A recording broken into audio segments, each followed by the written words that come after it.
وصحبه ومن والاه ثم أما بعد. As folks trickle in, we have to start on standard time. You did need to make some housekeeping announcements, right? So how about if we wait till more people come in so more people hear them, inshallah. Okay, that's fine. That's probably like 10-20 minutes and then I'll give you time. Okay? There's some, while the screen is switching, and you'll see some notes on the screen, there's something I wanted to talk to you guys about, some leftovers from last night. There's some leftovers from last night that I wanted to finish up in regards to the Fatihah that I think are important enough points that we should at least make some mention of them before we go on for today's material. The first leftover is a conversation that I left halfway, and that was the balance between human effort and Allah's help. We talked about different kinds of balance in the Fatihah, right? And one of them that I kind of only half talked about was the balance between human effort and Allah's help. In other words, the human beings are in a position to get the help of Allah when they first put in their own effort. They can't just ask Allah for help without putting any effort in themselves. They're not qualified to. But there's the other extreme. That's one extreme that I did talk about. The other extreme that I didn't talk about is on the other end of that spectrum. When a human being believes that they can accomplish anything they want just because of their efforts. They don't need Allah's help. I can get a job because I'm very smart and I have a very impressive resume. And I put in a lot of work in schooling. And I did great in the interview. There's no reason I shouldn't get the job. I can accomplish whatever I can in my business, in my career, in my family life or whatever else because of my own qualifications. A sampling of that attitude in the Quran, a few people have been mentioned, but a good sampling of that is a guy named Qarun. Qarun is basically a certain character in the Quran that's very confident about what he can accomplish based on his own efforts. I mean, the way he's described really is essentially a guy that makes some very good investment decisions, right? You could say he took advantage of the market at the right time. And so he made away very, very good, very well for himself. And at the end of it all, if you ask him, how did you accomplish all this success? You know how we do this nowadays in contemporary times? People have these TV interviews about how did you become so successful? And they'll tell you their life story, and they'll tell you, this is what I did, and this is what I did. I made these smart moves here and there and there. And let me tell you guys now how to be successful. Right? There's a lot of this like become a success programs nowadays, right? They'll teach you how to not be a loser. Guess what kind of people it attracts? Losers. Right? So they're going, let me go learn from that winner how not to be a loser, etc. But the idea is, I accomplished this because of knowledge that I possess. إِنَّمَا أُوتِيتُهُ عَلَىٰ عِلْمٍ عِنْدِي. I only acquired this because of knowledge that I possess, expertise, qualifications, credentials. That's smart moves that I made. That's what got me here. Nothing else. This is the only reason that got me here. Well, that doesn't answer the question. There are so many people, for example, a lot of you, alhamdulillah, have jobs. There are people that are much smarter than you that don't have jobs. That are much more qualified than you and I am that don't have those opportunities. There are people that are much less qualified than you are. They have much less of an education than you do, and yet they enjoy way more worldly success than you ever have. It's just a fact of life. These distributions, they're only partly as a result of our effort. I'm not saying our efforts aren't important, but the other necessary ingredient is the help and the will of Allah. Our part is the effort, Allah's part is the results. So we don't believe that our efforts give the results, but we also don't believe that without our efforts, results will come anyway.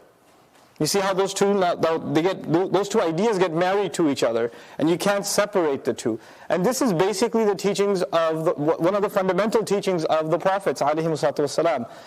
Efforts, Allah's help will not change. Allah's help will not come until we see some effort in you, some work in you.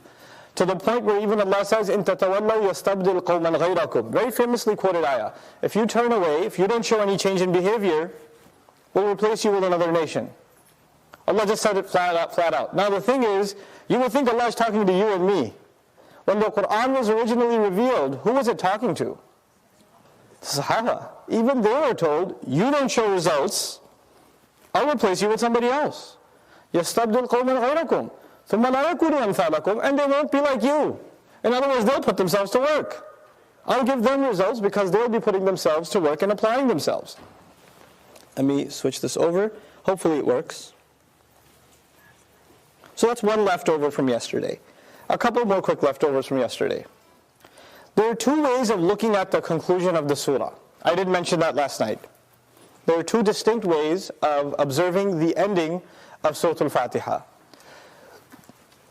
The second way, or the two ways of looking at it, what I mean by that is, I'll give you a rough translation of the conclusion of the Fatihah. We read, the path of those you showered favor upon, I'm giving you a shallow translation now, the path of those you showered favor upon, not those that earned rage, nor the lost. That's roughly what I was trying to say, right? Now, that's one way of looking at it. And when you look at it that way, how many groups of people are being talked about? There's three. The ones you showered favor upon, group 1. The ones who earned rage, group 2. And the ones who got lost, group 3. That makes you feel like there are three distinct groups. There's another grammatical way of looking at the same thing, where it's actually the whole thing is talking about one group. Where the entire text is talking not about three groups, but about one group. I'll try to say that in English that may be a little bit easier to understand. The path of those you showered favor upon, while at the same time they didn't end up earning rage, and at the same time they didn't get lost. So they got your favor and they didn't mess that favor up one of two ways. They didn't end up earning rage and they didn't get lost. So one way of looking at it is three distinct groups. Another way of looking at it is one group that got Allah's favor and then didn't mess it up two ways. The two ways of messing up is either you earn rage or you get lost, right? Now what's the benefit of knowing that? What's the point of knowing there's one group versus three groups? And why are both of them important? On the one hand, these are three distinct groups, and that's important. But if you only take it that way, you might even assume, yeah, Allah just decided some people should be favored, and Allah just decided some people should get rage, and other people should get lost. So it is what it is. You got three groups, they each go their own way, that's life. Rather, Allah also says at the same time, the fact of the matter is, every single human being on the earth was originally favored, was shown guidance. There was not a nation left, not a single nation left, not a single ethnicity left that Allah did not send a messenger to.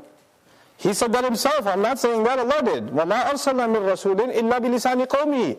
We didn't send a single messenger except in the language of his people. All peoples, all nations, they were sent a messenger. In other words, Allah favored all of humanity. Allah gave the favor of guidance to all of humanity. But then, those groups of humanity messed up in one of two ways. What are those two ways? Either they knowingly did the wrong thing, or they didn't appreciate the knowledge and became ignorant, and as a result got lost. Either al-maghdub alayhim or ad-dallin. You understand that point?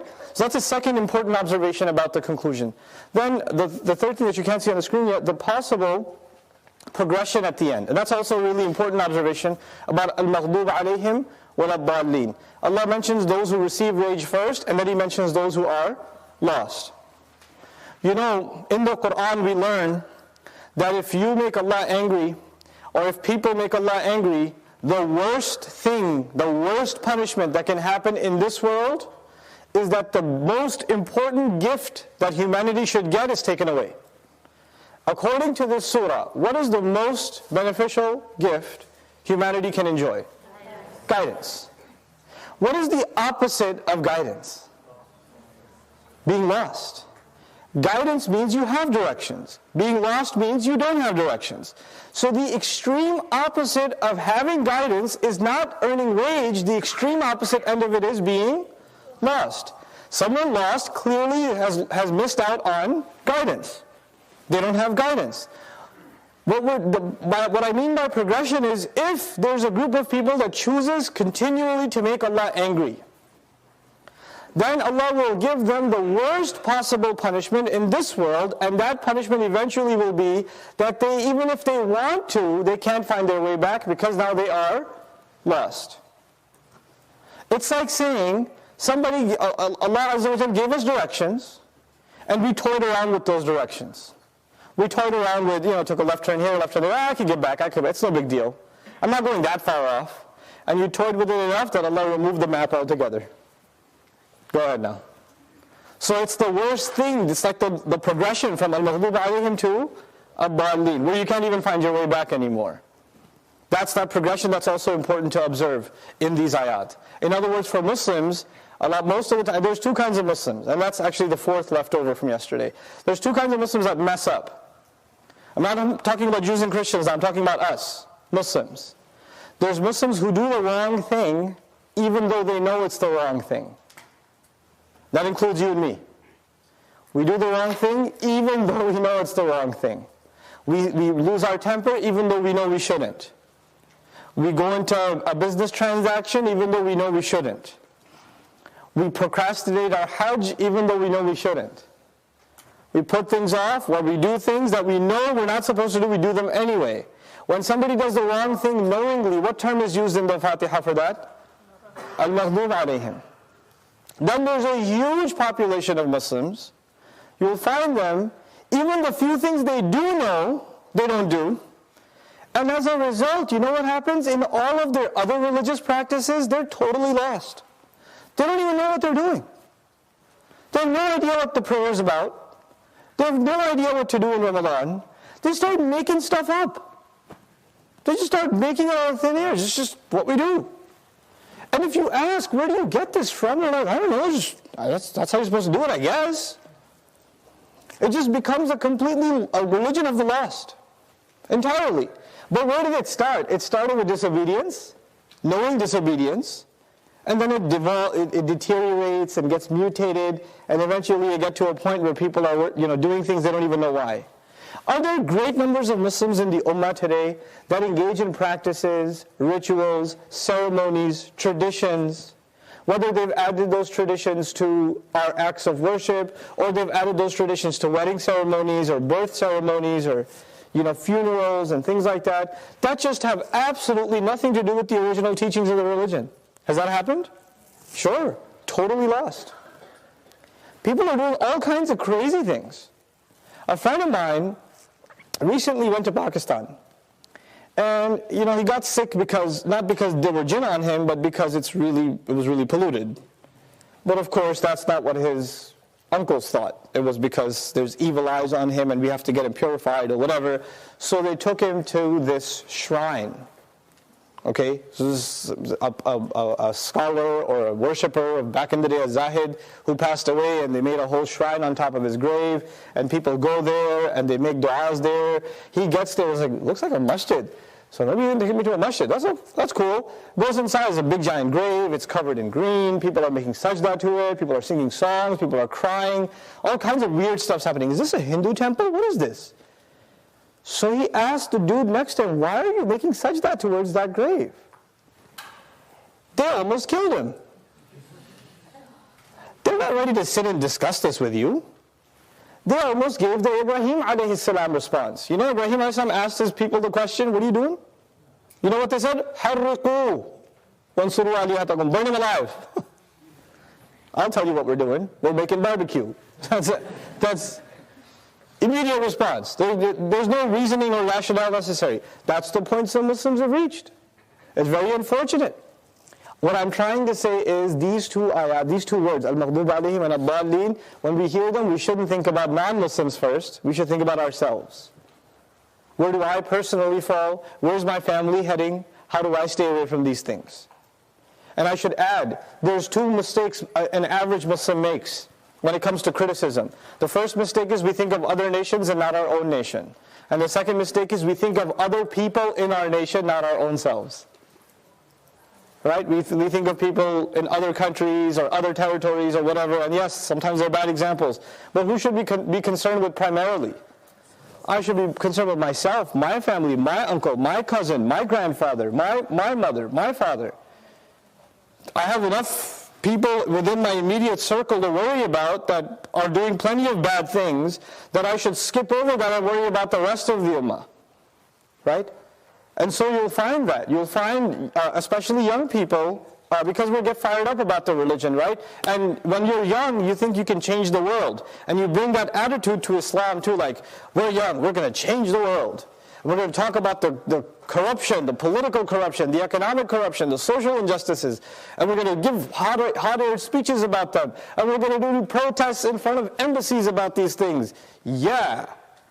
But when it comes to your own family, there's things happening and you don't want to deal with it. And your way of not dealing with it is go do a protest about someone you don't know. Don't deal with what you have in front of you. We have to kind of come back to reality a little bit and deal with the situation at hand. But by the way, this is a side transgression, but I'll just make comment about it and move on with the seminar. You know, our families are the hardest people to deal with. And it's not fun. It is not fun. I have, my daughter's here somewhere. Husna, where are you? I see you? There you are. Okay. My family would have a really hard time sitting through like 8 hours of a seminar with me. It's probably not going to happen. It's probably not even, she's going to get some good sleep today. I know it. It's just Dad. He talks all the time. For her, the mic never turns off. Right? Right? It's just you. For the Prophet, ﷺ, people will come from Persia to listen to him. But his own family doesn't want to hear him. His own uncle says, get out of here, I don't want to hear you. His own family is disregarding him. That's the nature of family. They don't value who you are. They're not going to sit there and tell me more. I have some more questions for you. Nobody has questions. Because you're family, you're not a big deal to them. That's where your sincerity in religion is really tested. Are you willing to be patient and make da'wah to your own family? It's easy to talk to strangers. It's hard to talk to our own family. So those are a few leftovers that I wanted to make mention of from last night.